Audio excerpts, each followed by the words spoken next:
Do you think, in a way, he's become like the textbook example of online radicalization, though?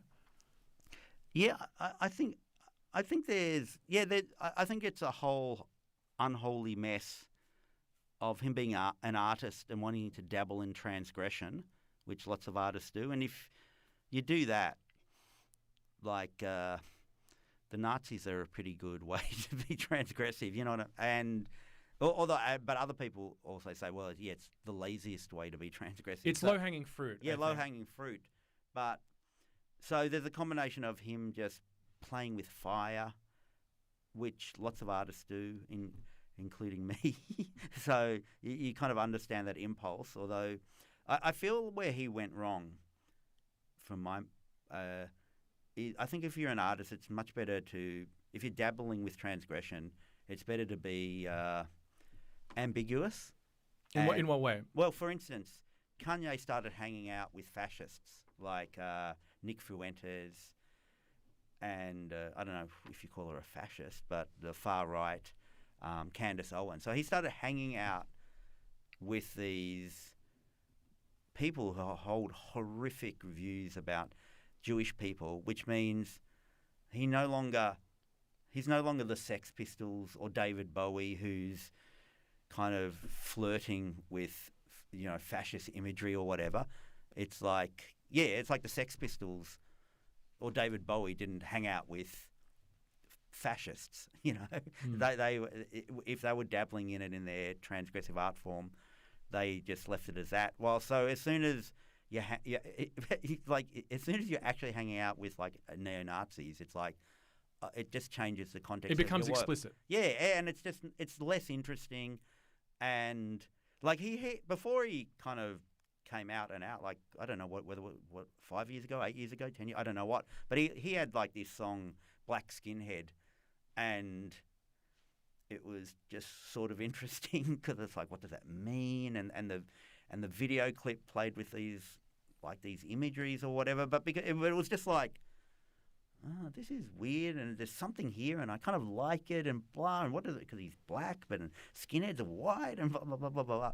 So that was him being ambiguous and transgressive and playing with fire. And he just did that song like on Saturday Night Live, and it's like played on, and people were just, I don't know, in so much as they thought about it, they're going, oh, he's playing with ideas. But then as soon as you're like, oh, okay, I'm the black guy who did that Black Skinhead video that sort of suggested clan hoods and stuff like that, but didn't quite, and blah. Yeah, as soon as you're hanging out with Nick Fuentes, the self-professed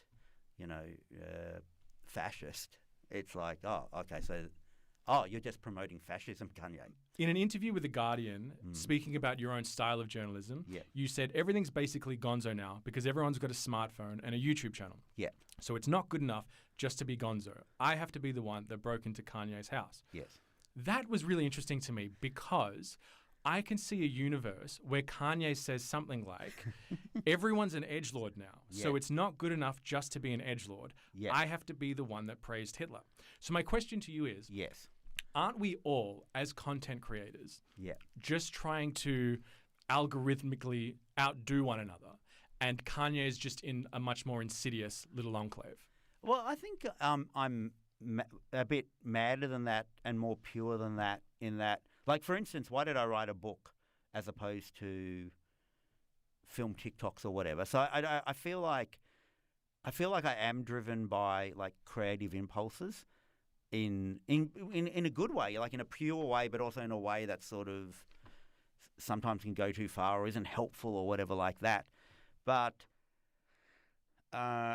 and I'd say that, yeah, I am trying to walk a line. So it is absolutely true. I can't have it both ways. I can't do this stuff that kind of like, man, is that right? Like, why are you allowed to write a book about breaking into a house? So I don't get to sort of back away from that because clearly that was my intention, was to sort of get that right. I don't even mean, sorry, I don't even mean the stuff I guess what I'm talking about is the awareness of your competitors, for lack of a better word, in a particular market, whereas maybe that in a way is pushing him further and further to the extremes because he has to now differentiate himself from Alex Jones and outdo him, Nick Fuentes and outdo him. So in a way, it's much more insidious. I mean, yours isn't insidious at all, but it's a similar impulse in that we're all aware of our competitors in this online space. Sure. And we have to outdo them.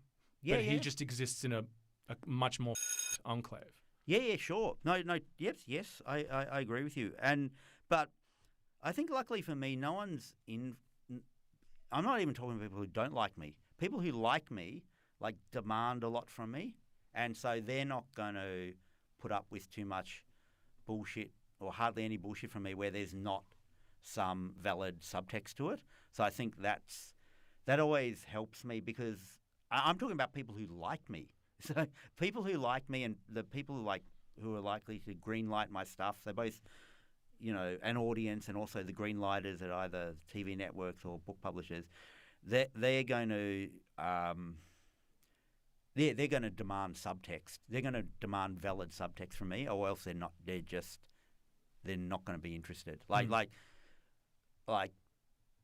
Penguin probably wouldn't have gone along with a book where I break into someone's house, but it's not about the history of tensions between Black Americans and Jewish Americans, using Kanye as the jumping off point. But no, you are right. Like but that's a two-sided coin, because then it's like, that can drive you to do better work or more interesting work, or seek out something that you haven't thought about before. But you're right. If you get kind of too literal and reductive and lazy, then it is like okay, I've drawn one swastika on my T-shirt. Now I'm going to draw two. And then, okay, now I'm going to draw three.